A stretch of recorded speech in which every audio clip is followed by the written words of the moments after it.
Bonjour et bienvenue dans ce nouveau magazine Alerte Export du mois de février 2019. Au sommaire, la plénière de Bercy France Export 2019, le lancement de la Team France Export au Maroc, les ventes d'armes françaises en dehors de l'Union européenne, un sujet de tension avec l'Allemagne, et enfin la vente de cosmétiques, vins et spiritueux battent des records à l'international. Mais avant tout, profitez des conseils de Frédéric Ibanez, fondateur de Alpha Trad, une société française spécialisée dans la traduction et l'interprétariat, présente dans plus de 80 pays. Le sujet de ce mois-ci, quid du management avec les salariés portugais. Alors nous avons délocalisé au Portugal tous les services commerciaux de la plupart des pays. Il ne reste plus que 2 personnes pour les services commerciaux français en France, le reste est au Portugal. Nous gérons l'Allemagne, la Suisse, l'Autriche, l'Italie, la Belgique, le Luxembourg, la Hollande, les Pays-Bas, avec du personnel local qui sont généralement des anciens travailleurs émigrés, enfin fils de travailleurs émigrés qui sont nés, qui ont fait leurs études dans le pays de la langue concernée et qui maîtrisent la langue comme des natifs. Le portugais, il a été relativement mal habitué par le patronat portugais lui-même qui ne lui laisse pas beaucoup de pouvoir de décision ni de marge de manœuvre. Alors un des inconvénients que l'on constate, c'est qu'il ne prend aucune initiative. Aucune, parce que s'il travaille dans une entreprise avec un patron portugais, il ne pourrait pas prendre l'initiative, il ne serait pas autorisé. Par exemple, une fois on a appelé un de nos concurrents pour savoir un petit peu quelle était sa tarification de façon anonyme. La première chose qu'on nous a répondu, le gérant n'est pas là donc je ne peux pas vous répondre, il faut attendre que le gérant vienne pour qu'on vous donne les prix, par exemple. Ensuite, il y a quand même beaucoup d'avantages. Le portugais s'investit quand même dans son travail, même s'il ne réfléchit pas trop parce qu'il n'a pas été habitué à le faire par d'autres expériences professionnelles. Et il cherche vraiment à travailler, il cherche à développer ses affaires dans la mesure du possible. Ensuite, on a quand même un gros avantage, c'est le code du travail.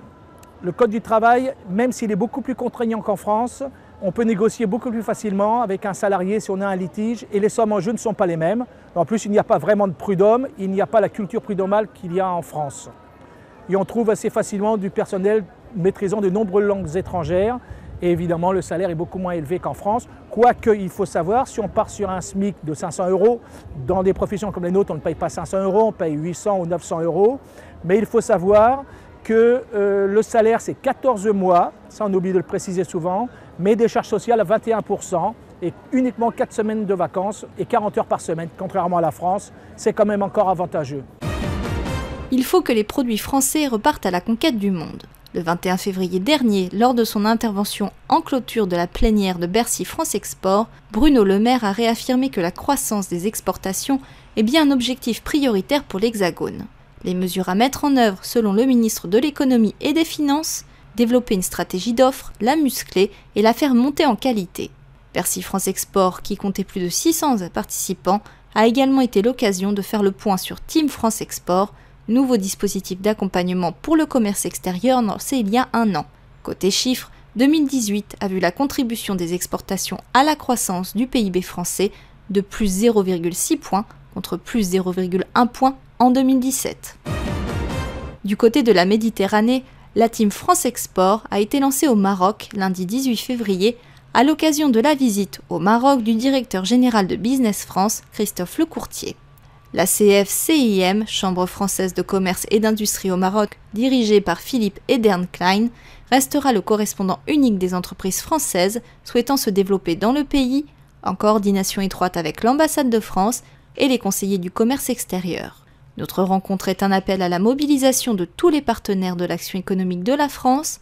Dans un contexte mondial de concurrence croissante, notre engagement doit être déterminé et collectif, a précisé l'ambassadeur de France, Jean-François Giraud. Christophe Lecourtier a quant à lui évoqué un partenariat public-privé inédit. Les ventes d'armes françaises en dehors de l'Union européenne, sujet de tension entre l'Allemagne et l'Hexagone. Dans son édition du 25 février, la Tribune a détaillé l'opposition de Berlin à des exportations d'équipements militaires français vers les pays hors de l'UE, à commencer par l'Arabie Saoudite, les Émirats Arabes Unis, l'Égypte, l'Inde et l'Indonésie.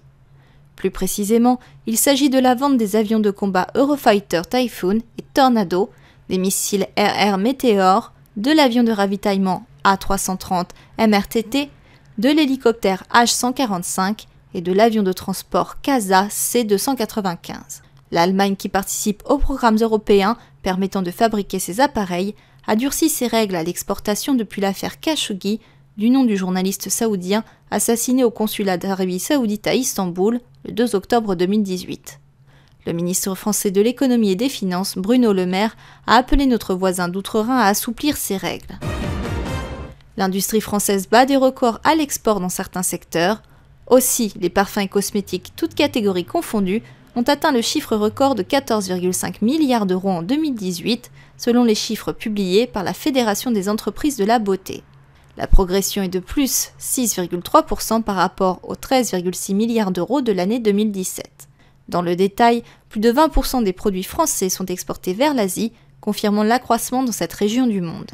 L'Amérique du Nord arrive en deuxième position, avec une augmentation de 6,8% d'exportation, suivie au sein de l'Union européenne, de l'Espagne et de l'Italie. Les régions où les résultats sont plus contestés, l'Afrique centrale et australe, l'Afrique du Nord et le Proche et Moyen-Orient. 2018 a également été une année record pour les exportations de vins et spiritueux. Pour la première fois, la barre des 13 milliards d'euros de ventes a été franchie, selon les chiffres publiés par la Fédération des exportateurs de vins et spiritueux de France, mercredi 13 février. Aux États-Unis, les ventes ont atteint 3,2 milliards d'euros et 1,3 milliard au Royaume-Uni. Parmi les produits les plus plébiscités à travers le monde, le cognac, le champagne et les vins bordelais sont en tête des ventes. Merci de nous avoir suivis et rendez-vous le mois prochain.